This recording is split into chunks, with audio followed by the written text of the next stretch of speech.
Bonsoir et bienvenue dans votre édition de l'été. Aujourd'hui, le deuxième épisode de notre série sur les hébergements insolites vous fera découvrir les écolodges. Puis nous prendrons un peu de hauteur avec un reportage consacré à la chute libre en Haute-Somme. Mais pour commencer, cet événement incontournable de la saison touristique au Touquet, la Junior Davis Cup de tennis. Depuis 1970, le Tennis Club du Touquet accueille chaque année début août les futures stars du tennis. C'est à l'occasion de la Junior Davis Cup. C'est le championnat d'Europe par équipe cadet qui rassemble les 8 meilleures nations du vieux continent. Ces joueurs ont 15 et 16 ans. Avant eux, la plupart des grands champions ont ainsi foulé la terre battue du Touquet. De Yannick Noah en 1975 pour le plus ancien participant, à plus récemment toute la série des Djokovic, Nadal, Murray, Tsonga, enfin tous sont passés absolument par ici. Donc c'est dire à quel point cette épreuve rassemble tous les ans tout ce qui se fait de mieux en Europe. Plus connu sous le nom de Coupe Borotra, ce tournoi de jeunes attire chaque année 3000 spectateurs, généralement des connaisseurs. Durant 3 jours, ces futurs champions évoluent sur les installations haut de gamme du Tennis Club du Touquet, avec ses 32 cours en terre battue, couverts ou en extérieur, ses annexes et sa piscine. Le centre tennistique Pierre de Coubertin est l'un des 3 principaux de France, avec le Paris Racing et Deauville. Les 8 équipes sont logées dans les hôtels du Touquet. Donc pour les hôteliers, des retombées. Et puis ça amène une certaine clientèle qui vient voir. La compétition est gratuite, mais effectivement les gens viennent à la journée ou pour 2 jours. On a des demandes, des coups de fil afin qu'ils puissent venir pour les 3 jours de compétition. Comme l'Open féminin disputé en décembre, l'ancienne Coupe Borotra fait partie des grands rendez-vous de la saison touristique au Touquet, une ville qui a fait du tennis un poids fort de son activité.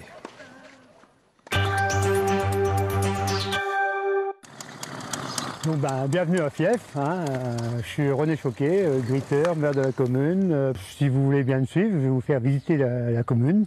Donc découvrir le point le plus haut et le plus beau des Vertes Collines qui se situe ici à Fief. Bientôt le centre du monde parce que tout le monde vient à Fief pour court. Mais...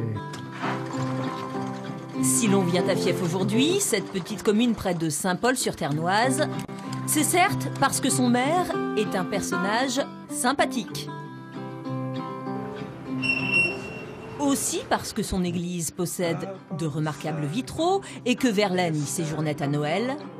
Mais si l'on vient à Fief, c'est surtout pour ses écolodges, un concept d'hébergement venu des Pays-Bas, des cabanes sur pilotis que le maire a fait construire dans sa commune il y a 4 ans. C'est une cabane en bois, la cabane du randonneur. Partout, vous avez 22 cm d'isolation, donc c'est très bien isolé. L'avantage, c'est qu'il fait frais l'été, vous voyez de ce temps-là, et l'hiver, il fait chaud, Donc c'est un logement écologique. À l'intérieur, des couchages pour 4 personnes, une kitchenette et un bloc sanitaire à proximité. Tout ce qu'il faut pour être heureux. Bruno Delannoy est d'Aire-sur-la-Lys à 20 minutes de Fief.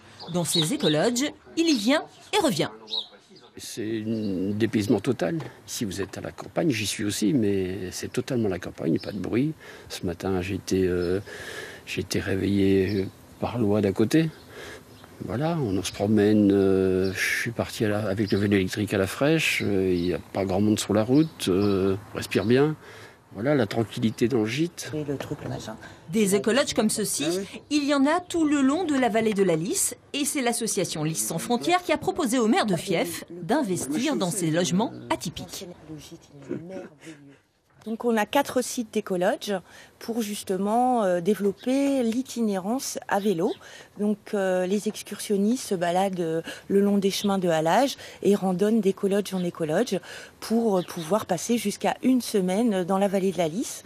Donc ça nous a permis de retenir la clientèle et d'avoir maintenant une clientèle internationale qui a envie de se ressourcer dans des endroits de nature, au bord de l'eau ou en pleine campagne comme ici à Fief.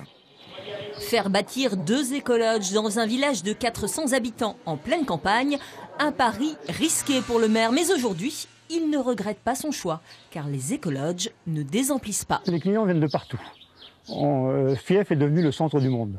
Pourquoi Fief? Semaine dernière, j'ai eu des gens qui venaient de Reims. Ils ont passé un magnifique carillon. Mais ici à Fief, on vient écouter le carillon. Et beaucoup de personnes me disent le carillon était remarquable. Aujourd'hui, le petit village revit et compte bien rouvrir son café. Désormais, on ne viendra plus à Fief par hasard.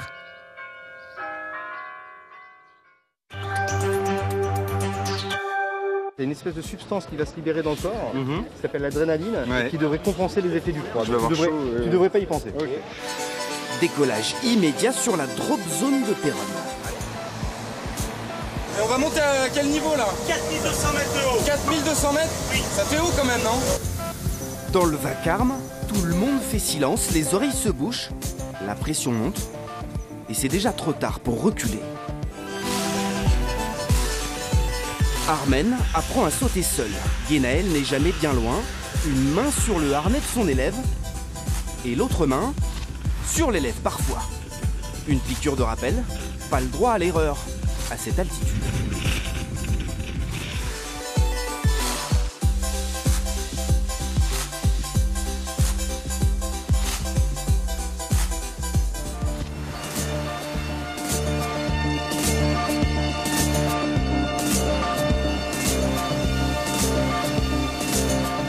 Une chute libre à 200 km/h, moins d'1 minute, avant d'ouvrir le parachute.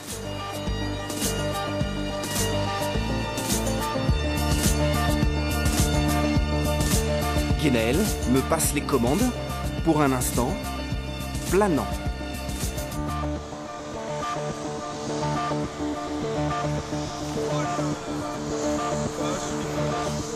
Bravo à toi, bienvenue au Club des Oiseaux. T'as été très bien, t'as assuré, bravo. Merci. Voilà, c'est la fin de cette édition. Vous pouvez nous retrouver sur l'application France 3 Régions. Bonne soirée et à demain.